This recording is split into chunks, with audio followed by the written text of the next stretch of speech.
to Matthew's Morsels for One. I'm Marisa Vega, your host, volunteer program lead with Matthew's House Hospice. On today's show, I'm excited to present to you Yasmin Rizzi. And Yasmin is our intake coordinator, and she'll be here a little bit later talking about her function and what she does to support Matthew's House Hospice, the wonderful things she offers our community, and she's going to be making for us today a delicious, delicious risotto with pancetta and beautiful sweet peas and some onions.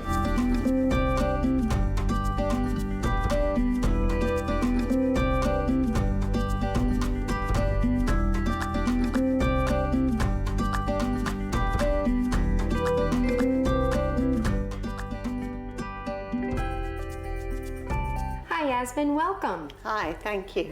Yasmin, why don't you go ahead and tell our viewers a little bit about yourself? So my name's Yasmin Rizzi. I have been nursing for 35 years, primarily in cancer care and palliative care. I had my PAL certification 5 years ago.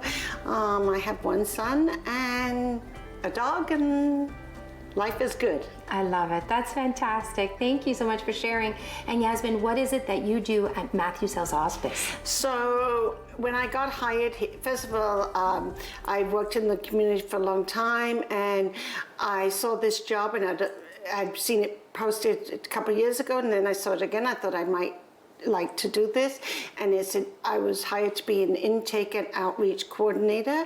The title's changed to be part of the integrated care team and the nurse of that integrated care team. So I facilitate people coming into Matthew's House. So I will get a referral, I will review the referral medically and see where they're at, and see if they're ready to come into Matthew's House. If they're not ready to come into Matthew's House, I make home visits and I support them and educate them about Matthew's House until the time they're ready to come in. Another part of the program is I go in to see people that might need respite care, and I get to know them and their family and see what kind of respite care they need and facilitate that as a 1 to 2 week stay here. And then the final thing is I work with one of the other coordinators, and I sometimes organize what they call hospice at home, which is getting PSWs and sometimes a nurse in for a short shift to help out. So that's basically my role. That's fantastic. That's a lot. And now you said referrals, and how do you get those referrals? Where do they come from? So sometimes they come from word of mouth through the community. Okay. Right, that's a big one. And I will follow up with anybody who calls me. Okay. And I will go out to the home and try and see what you need. Sometimes they come through the local health integrated network or the community care.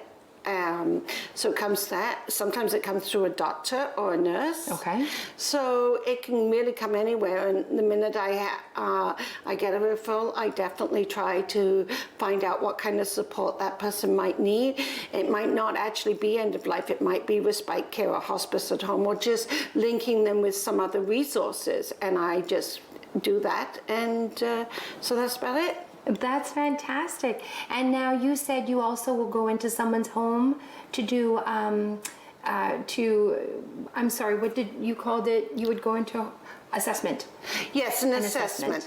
Right, because everyone, you know, you can have a life-threatening illness. That could be anything. It can be Parkinson's, it can be Lou Gehrig's disease, it can be a cancer, it can be a diabetes that has, you know, become with many complications. And I just go in with my nursing background and just say, look at what that person needs, not both medically, but physically, emotionally, socially, right, spiritually. How can we best help them so that they can manage their disease process? Sometimes it's just some teaching to navigate the system, right? But we all need help once in a while. Absolutely. And that's what I try to be here for. Absolutely. So an example of respite. what would that look like? They would come to Matthew's house, and what would that look like? So they'd come to Matthew's house. So respite can be two things. It can be called pain and symptom management. And so I had a gentleman come in, his pain was uncontrolled, and we got his pain under control, and he went home, which was great with the new pain regime. Or it can be respite care where, say, someone with dementia whose family just needs a break. Maybe they have a lot of medical appointments, or they're going for some surgery or procedure, and they just come in and we provide that constant one-on-one care where we get them washed up, we feed them, we take care of them, we make sure they're comfortable. So it can range from being in here for 5 days to being in here 2 weeks. Well, okay. And if we do see any new symptoms that occur or symptoms that aren't managed well, even if it's caregiver relief, we talk with the family and the client, if possible, to see how we can at best help them. And Matthew's house is a magical place for that, isn't yes, it? Yes, I feel that way. I used to come and visit, and I felt that way, and now that I work here, I feel that way again. That's fantastic, and we really, really appreciate everything that you do, and we're so happy that you've joined our team. Well, and thank you very much. I'm excited to get to cooking.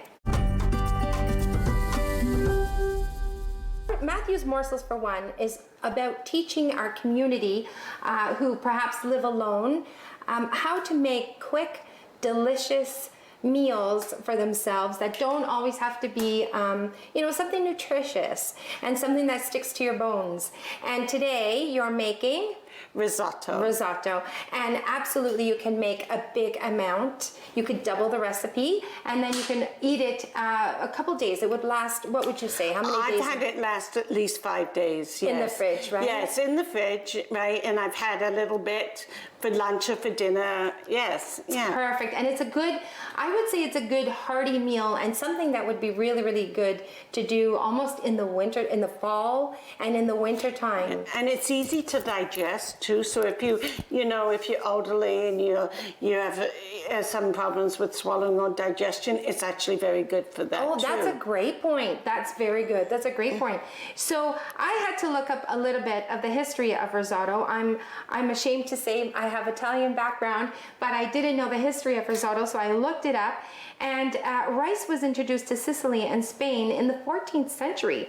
And legend has it that a church-sponsored stained glass colorist was pranked by an assistant in September of 1574 when he added a pinch of saffron to his maestro's risotto, and the defining recipe risotto alla milanese was born.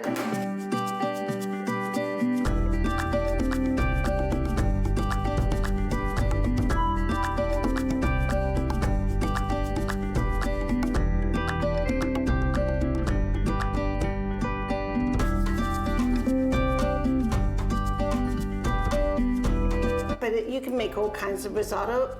Today I thought we would make pancetta and pea risotto. And pancetta is an Italian bacon.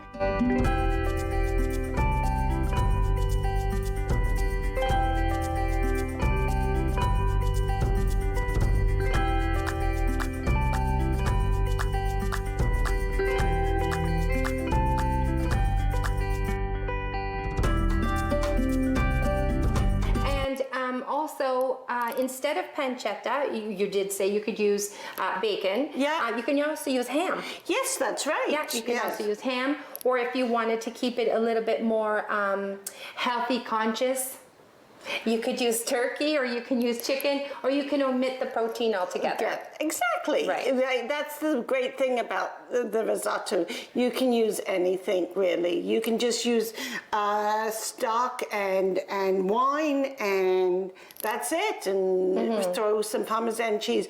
Always, we don't have it here today, but always when you finish your risotto, have a little bit of Parmesan cheese on it. Parmesan cheese, that's lovely. It just kind of rounds it off and finishes it up nicely. Yeah, absolutely. Very good. All right, so what are some of the ingredients that you're using today? So we have the rice here, the Italian rice. I can't really say what the name for it in Italian, but It's Italian Arboreal. rice. Yeah. Arboreal. Yeah. Yeah. Arboreal rice. We have some peas and we have some pancetta. Right? Now, does it matter, Yasmin, if you have fresh peas, frozen peas, canned peas? No. If you have frozen peas, you need to cook them, right? Because then it will take away from the cooking. If you put them in frozen, they will cook, but it will take the risotto a lot longer because it will take away from cooking of the risotto. Right, because you have to thaw them and all that kind of stuff. Okay. And so now we have an onion, and go ahead. What are you going to do to the onion? So I'm just going to chop it. We don't need to use this whole onion. We just need to use a little bit of onion to give it a little bit of flavor. Yeah. Okay, perfect. Yeah. And now, of course, if you've got an allergy to onion or you don't like onion, you can absolutely omit it. Yeah, absolutely. But just know that it will alter the flavor of your dish. Right. But that's okay. It'll just... And you could use, if you don't like onions, some people could use a little bit of garlic instead. Nice. Right? That's so, nice. Yes. Yeah, I think that's what I love about this dish is that you can just play with it and have so much fun with it. Yes, that's fantastic. I love that. And now the process you're doing now is dicing. So if you can see that, she's just dicing up some onions, and she just cut up a few pieces and then put them on the side and then just chop them up. There you go. I'm just giving it, would you say that's a rough chop, finely minced, right? Yeah. Right. You don't want it any big pieces in the rice. You just want it to blend in nicely with the rice. Right, because although it softens, as you said, if you've got an issue or a problem with swallowing, you want your pieces as small as you can possibly get them so that you won't have an issue with that. Yeah, You're very good at this, Yasmin. Well, I cook every day. Do you really? Yeah. Do you enjoy cooking? Yes, I do. I love cooking. Yes, I enjoy cooking. Now, do you find yourself making big meals every night, or? So it's just me and my husband, but I will probably make enough for 4 people so that I always have leftovers. For lunch. Right. Yeah, for lunch. Exactly. Exactly. Right. And that's the beauty of any recipe. You can double it up. And now, in your opinion, would you say risotto freezes well? I've never done that, but I'm sure there shouldn't be a problem. Yeah. That's something we must try. Yeah. There you go. Yeah, my risotto, when I make it, doesn't stay long. You don't have an opportunity to find out if it'll freeze. Yeah, it's exactly. Gone. Yeah. So I've cut the onion. You don't need a lot. You just need enough to give it a little bit of flavor. Perfect. Okay? Perfect.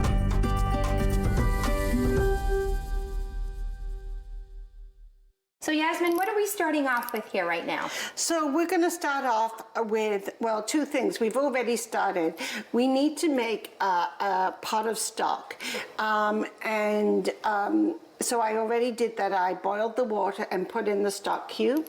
And today we're going to take a little bit of butter, about a tablespoon. About a tablespoon? So we're going to fry the onions a little bit and then for a few minutes to make them translucent. Yes. Perfect.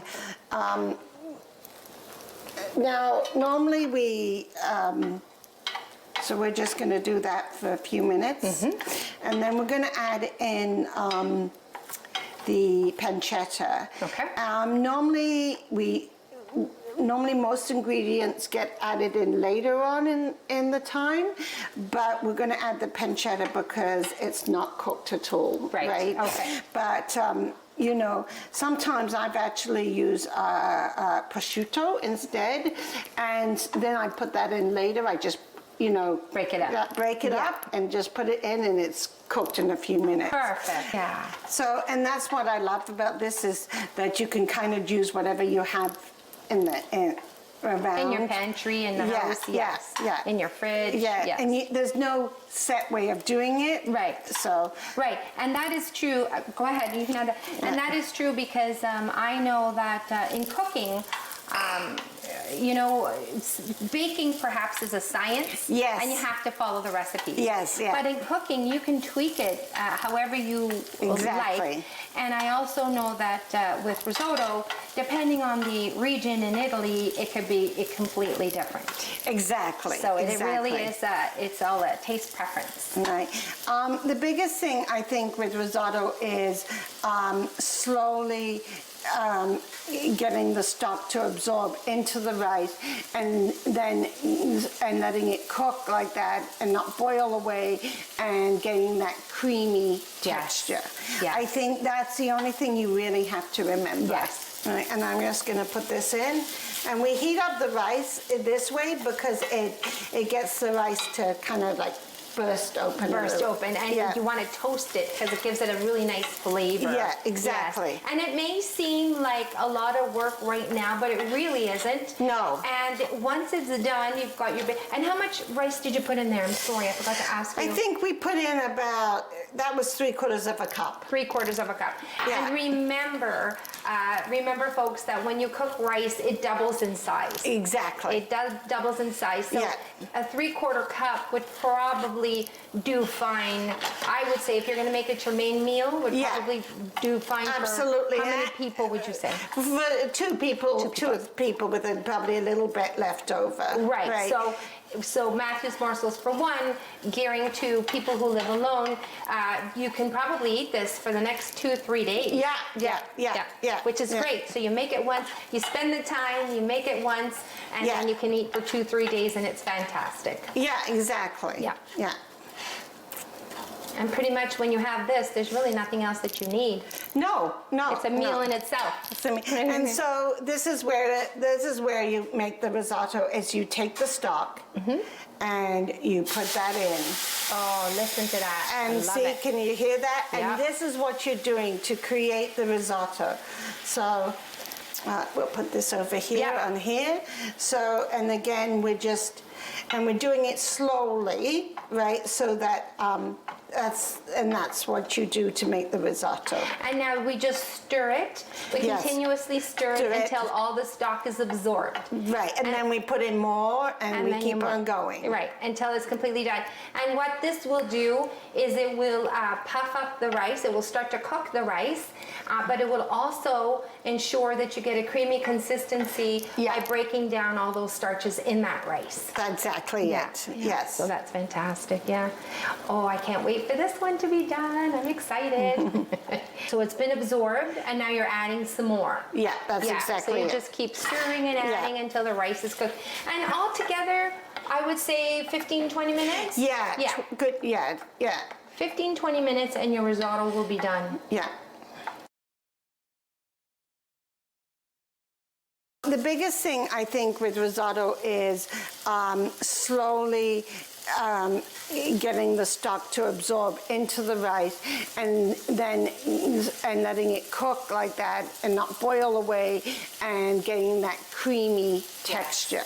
Yes. I think that's the only thing you really have to remember. Yes. Pancetta and pea risotto. 3/4 cups arborio rice, a 1/2 cup pancetta, 1/4 cup finely chopped onions, 1/2 cup fresh peas. If frozen, they must be cooked first, a tablespoon butter or oil, and 1 quart of chicken stock. Use your favorite flavor. Heat the stock to a simmer in a medium-sized pot. Then lower the heat so that the stock just stays hot. In a large saucepan, heat the oil, add the chopped onion, and cook until it is slightly translucent. Add the pancetta to the onion and cook for another 2 to 3 minutes. Add the rice to the onions and pancetta and stir briskly with a wooden spoon so that the grains are coated with the fat. Stir for another minute or 2 until the rice is slightly toasted. Add a ladle of the chicken stock to the rice and stir until the liquid is fully absorbed. When the rice appears almost dry, add another ladle and repeat the process.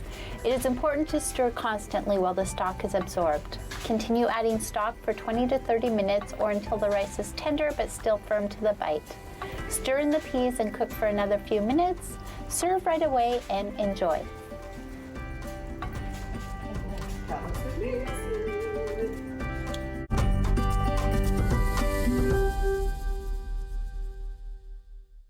Yasmin, that looks amazing. Yes, so I used up the stock slowly but surely and ladled it in and let it absorb. And about 10 minutes ago, I added in the peas and let them absorb into the stock and the rice too. So now, as you see, we have like a creamy texture to it, and that's what we did. That's fantastic. Why don't you bring that right over here? I will. That is gorgeous. Look at that. And that cream just happened by you with the starches itself? And slowly adding in a ladle to 2 ladles of stock. At a time. At a time. Absorb. Then add a couple more, and then finally about 10 minutes ago I added the peas and the rest of this and a little bit of the rest of the stock. That's fantastic. Why don't you go ahead and put that in there? And just so you're all aware as well, there was no salt or pepper added. Nope. Because you've got the salt from the butter. If you used oil, it still wouldn't matter. And you have the salt from the pancetta and also from the stock cube itself. From the stock cube itself. So there's no need to add any. And sometimes, you know, depending on what you're putting in, you might add a little bit of salt. If it's just a vegetable one, for example. Right, yeah. Or you know, if the stock didn't seem enough at your last taste, you might.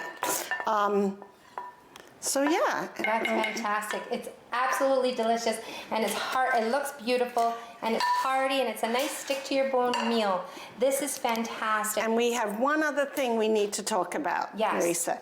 What do we put on at the end? We put on some Parmesan cheese. We don't have any today, but just buy some Parmesan cheese and it finishes off perfectly. It just finishes it off beautiful. It absolutely does. And simple morsel, Matthew's morsel for one, simple ingredients. It was onion and it was protein of your choice. For this particular recipe, we used a pancetta because that's what's normally used in risotto. And there was peas, some broth, and that's it. And we're done. And we have risotto a la Yasmin. Thank you so much, Yasmin. Okay. Thank you so much. Oh, this is so good, isn't it? Oh my goodness. I can't wait to dig in and try this. Yeah. This is yummy. And it's so fast, eh? Let's see here. That is so good. Oh, this would be really nice with a nice glass of wine, Yasmin.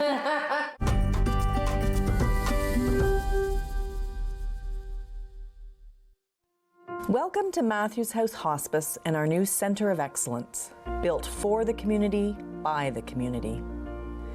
We are a home for compassion in the heart of South Simcoe that offers both residential-based care to people in the last stages of their lives and community-based programs for people dealing with grief or a life-limiting illness. Construction of the $6 million building began in June 2017 and was completed 1 year later. Our new Centre of Excellence is just under 27,000 square feet and is Ontario's newest hospice.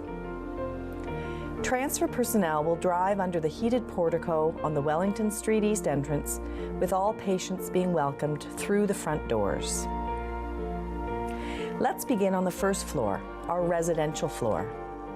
As we enter the Gibson family lobby, you will notice the open, light-filled atrium where one of our many volunteers will greet you. You will notice the spectacular glass-blown flower garden on the east wall.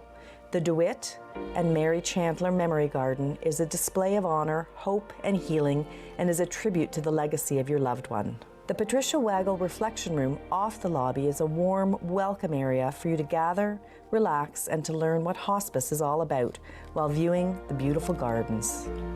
Let's go to the heartbeat of the hospice, Kathy's kitchen and dining area, where we can also explore the Flatto Great Room, where families can gather, converse, and share. Enter the Marv Chantler residential wing with 10 private bedrooms.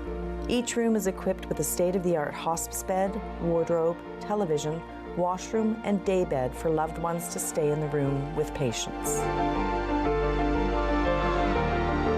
The gardens on the east side of the building are an oasis. All patient rooms have doors that swing wide open to allow beds to be wheeled out into the sanctuary. Sprinkled through the gardens are memorial benches in honor of loved ones past. The gardens will be maintained with love by volunteers and include pathways, butterfly gardens, New trees, a water feature, and the Jim Milligan gazebo, complete with barbecue. The M&M Library sits amidst the rooms to offer a space for conversation, education, and family gathering. The Bucko Family Nurses Station is where you will find our professional team of nurses, PSWs, and volunteers, along with our medical director and intake coordinator. Welcome to the second floor, our community hospice floor, offering programs for all, including grief and bereavement counseling, caregiver support, art programs, wellness therapies, and so much more.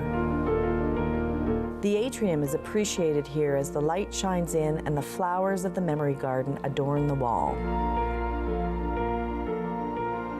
The Morning View Foundation Lookout offers a space to gather while enjoying the outdoors and the garden view. This is the Honda Canada Foundation Community Wing. Our Manager of Gifts and Gratitude is here to answer any questions you may have regarding donations and our fundraising programs. Donor Stewardship and Events offices complete the Gifts and Gratitude department. Let's enjoy the Frank and Sally Taylor Great Room with its warming kitchen where you can make your favorite beverage and enjoy the relaxing area with the stone fireplace. Staff offices are down the first part of the hallway with the volunteer coordinator, our CEO and assistant, finance, meaningful living, and grief and bereavement coordinators. Along the way is the Vanderzag Family Room, a peaceful gathering space for clients and families. Across the hall is the Frank and Sally Taylor Library, where the history and memories of the origin of Matthews House Hospice will be displayed. The Debbie Hudson Reflection Room, powered by St. Elizabeth Foundation, is a tranquil space that invites you to take a moment to reflect and perhaps document your feelings and thoughts. We are honored that this is the first permanent reflection room in Canada. The John and Jean Somerville and Family Program Room is a multi-use space that can be divided in two with a rolling wall. This area will host many activities, education opportunities, and events. The Wood Ing Therapy Room offers clients the chance to relax and experience wellness therapies such as massage, Reiki, and reflexology.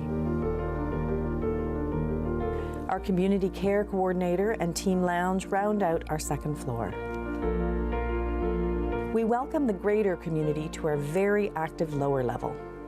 Starting with the music room, the piano and other instruments are available for those talented people who would like to relax and express through music.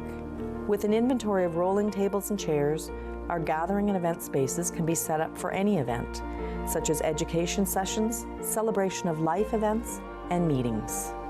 The rooms include media room, gathering spaces, event spaces, spiritual care space, youth and playroom, and counseling offices. There are 3 office spaces here that are available for rent for like-minded organizations. Our operating budget is $2.5 million annually. We are so grateful for the incredible support we receive, including $1 million annually from the government.